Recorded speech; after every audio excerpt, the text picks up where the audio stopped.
ತಿಪಟೂರು ತಾಲೂಕು ಜಯ ಕರ್ನಾಟಕ ಜನಪರ ವೇದಿಕೆ ವತಿಯಿಂದ ಸಂತ ಶ್ರೀ ಸೇವಾಲಾಲ್ ರವರ 283ನೇ ಜಯಂತಿ ಆಚರಿಸಲಾಯಿತು. ನಗರದ ಕೆಆರ್ ಬಡಾವಣೆಯಲ್ಲಿರುವ ಯಶಸ್ವಿನಿ ವೃದ್ಧಾಶ್ರಮಕ್ಕೆ ಹಣ್ಣು ಮತ್ತು ಬ್ರೆಡ್ಗಳನ್ನು ವಿತರಿಸಿ ಮಧ್ಯಾಹ್ನದ ಊಟದ ವ್ಯವಸ್ಥೆ ಮಾಡಿ ಸಿಹಿಯನ್ನು ವಿತರಿಸಲಾಯಿತು. ತಿಪಟೂರು ಗ್ರಾಮಾಂತರ ಪೊಲೀಸ್ ಠಾಣೆಯ ಸಬ್ ಇನ್ಸ್ಪೆಕ್ಟರ್ ನಟರಾಜ್ ಕಾರ್ಯಕ್ರಮದಲ್ಲಿ ಭಾಗವಹಿಸಿ ಮಾತನಾಡಿದರು. ಆಯೋಜಕ ಮತ್ತು ಅಧ್ಯಕ್ಷ ಬಿಟಿ ಕುಮಾರ್, ಪದಾಧಿಕಾರಿ ಬೆಸ್ಕಾಂ ಚೇತನ್, ಆಶ್ರಮದ ಕಲ್ಪನಾ, ವಿದ್ಯಾರ್ಥಿ ಘಟಕದ ರಾಖಿ ರಾಥೋಡ್ ಮತ್ತು ರಾಹುಲ್ ಸೇರಿದಂತೆ ವಿದ್ಯಾರ್ಥಿ ಘಟಕದ ಪದಾಧಿಕಾರಿಗಳು ಭಾಗವಹಿಸಿದ್ದರು. ಸೇವಾಲಾಲ್ ಜಯಂತಿ ಕುರಿತ ಈ ದಿವಸ ಒಂದು ಕಾರ್ಯಕ್ರಮ ಅಂದ್ಕೊಂಡು ಅವ್ರನ್ನ ನಗರದಲ್ಲಿ ಒಂದು ಕಾರ್ಯಕ್ರಮ ಹಮ್ಮಿಕೊಂಡಿದ್ದಾರೆ.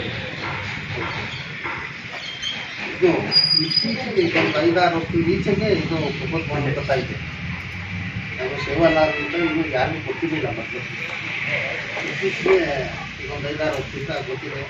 ಸೇವಾಲಾಲ್ ಜಯಂತಿ ಮಾಡಿದ ಒಳ್ಳೊಳ್ಳೆ ಕಾರ್ಯಕ್ರಮಗಳು ಮಾಡ್ತಾ ಇದ್ದಾರೆ.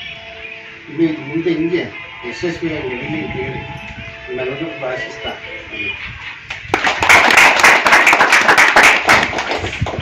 ಈ ಕಾರ್ಯಕ್ರಮದಲ್ಲಿ ಆಗಮಿಸಿ ಪುಷ್ಪಾರ್ಚನೆ ಮಾಡುವುದರ ಮೂಲಕ ಸೇವಾಲಾಲ್ ಜಯಂತಿಯನ್ನು ಕೋವಿಡ್ ನಿಯಮಾನುಸಾರ ಸರಳವಾಗಿ ಆಚರಣೆ ಮಾಡಲು ಸಹಕರಿಸಿದಂಥ ನಮ್ಮ ಯಶಸ್ವಿನ ವೃದ್ಧಾಶ್ರಮದ ಎಲ್ಲ ಹಿರಿಯ ಜೀವಿಗಳಿಗೆ, ವ್ಯವಸ್ಥಾಪಕರಿಗೆ, ನಮ್ಮ ಕಲ್ಪನಾ ಮೇಡಮ್ ಅವರಿಗೆ ಹಾಗೂ ಪುಷ್ಪಾರ್ಚನೆ ಮಾಡಿದಂಥ ನಮ್ಮ ಸಬ್ ಇನ್ಸ್ಪೆಕ್ಟರ್ ಅವರಿಗೆ ಮತ್ತು ಎಲ್ಲ ನನ್ನ ವಿದ್ಯಾರ್ಥಿಗಳಿಗೆ ನಾನು ನಮಸ್ಕರಿಸುತ್ತಾ ಹಾಗೆ ಧನ್ಯವಾದಗಳನ್ನು ಅರ್ಪಿಸುತ್ತೇನೆ.